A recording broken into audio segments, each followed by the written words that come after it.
कक्षा 12 के सभी विद्यार्थी ध्यान दीजिएगा, बिल्कुल आपके लिए मोस्ट इंपोर्टेंट क्वेश्चनों का एक सेट लेकर आया हूं। कोई रियल नहीं है, आईएमपी है बेटा, बिल्कुल भी आप तो ठीक है निश्चिंत रहिएगा, इसमें से फंसेगा। ठीक है, मोस्ट इंपोर्टेंट क्वेश्चन ही पढ़ना, समय कम है आपके पास, है ना भैया, और मोस्ट ही इसमें समाहित किए गए हैं ना। प्रोटॉन में न्यूनतम आवेश होता है, तो यहाँ पर सा रहेगा, यहाँ से ऊर्जा आ जाएगा। बढ़िया से पढ़ते जाओ, यहाँ से देखो आप, तो ये फटाफट जल्दी से ये हो गया इतना।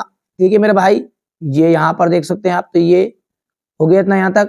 इसके बाद में यहाँ पर है, ठीक है, रिक्त स्थान की बात करें तो पहले में 10⁶ मीटर आया, दूसरे में 13.6, तीसरे में 2 पाई अवतल ऊर्जा और घटता है। यहाँ से हमारे इंग्लिश मीडियम वाले बच्चे कंप्लीट कर लेंगे। किरचॉफ का विद्युत संबंधी नियम, किरचॉफ का जो विद्युत संबंधी नियम है वो आ जाएगा आवेश संरक्षण का नियम।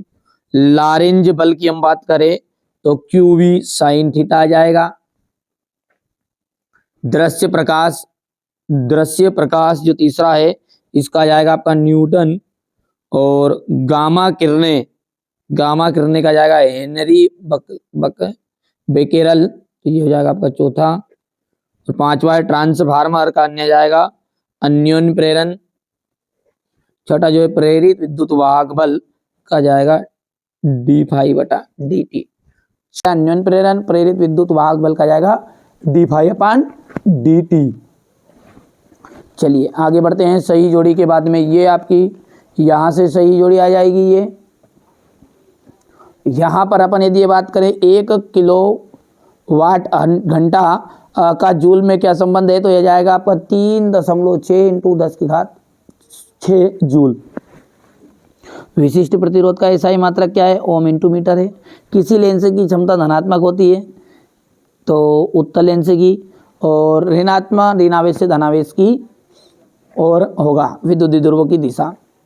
विस्थापन धारा आ जाएगा। यहाँ से हमारे इंग्लिश मीडियम वाले बच्चे बढ़िया से कंप्लीट करेगा।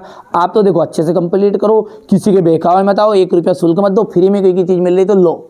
ठीक है, मेरा उद्देश्य यही है बस। मैं तो मेरे बच्चों को यही सिखाता हूँ कि आप फ्री में सारी चीज़ें उपलब्ध कराए कोई, तो उसका विश्वास मानो। जो आपको 1,000 2,000 रुपये में दे रहे हैं वो सारे फर्जी पेपर देंगे भाई साहब। मोस्ट इंपोर्टेंट ही हम भी दे रहे हैं, वो भी आपको यही चीज़ देंगे, पर वो पैसे में दे देंगे। आप उन्हें रियल मान लोगे और पढ़ोगे खूब, और कुछ आना ना कहीं जाना है। ठीक है, भरोसा रखो। मैं हर साल ही कोचिंग पढ़ाता हूँ, हर साल बच्चे 80 से 90% से पास होते हैं। ठीक है, मोस्ट इंपोर्टेंट चीज़ बता रहा हूँ। मैंने ये नहीं कहा कि पूरी चीज़ फंसेगी, यदि इसमें से 50 नंबर का फंस जाता तो कहाँ की दिक्कत है। ठीक है, पढ़ो। हीलियम नाभिक को अल्फा कण कहते हैं।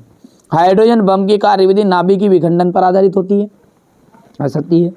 चुंबकीय द्विध्रुवों की निरक्षीय स्थिति में विभव का मान 0 होता है, बिल्कुल। और यहाँ पर सत्य तो पूरे कंप्लीट आप कर सकते हैं। ठीक है, इसके बाद में हम बात करेंगे यहाँ से। अब क्वेश्चन नंबर 6 से बिल्कुल फोकस ध्यान से रख लीजिएगा सही। किसी आवेशी चालक के अंदर विद्युत क्षेत्र एवं विभव को स्पष्ट कीजिए। जो चुंबकीय क्षेत्र रेखाएं कभी नहीं काटती। ठीक है, किसी चालक का प्रतिरोध को प्रभावित करने वाले कारक, फ्लेमिंग के बाएं हाथ का नियम। 2 क्षेत्र रेखाएं नहीं काटती, क्यों? विद्युत चुंबकीय प्रेरण किसे कहते हैं? दिष्ट धारा और प्रत्यवर्ती धारा में अंतर, कोणीय वेग और लंबन से आप क्या समझते हैं? यहाँ ध्यान से देखो आप तो। ठीक है भैया, इसके बाद में अपन बात करेंगे आगे की। तो यहाँ से अपन अगला क्वेश्चन देखते हैं। डी ब्रोगली तरंग समीकरण ज्ञात कीजिए। क्या करना आपको? डी ब्रोगली तरंग समीकरण है।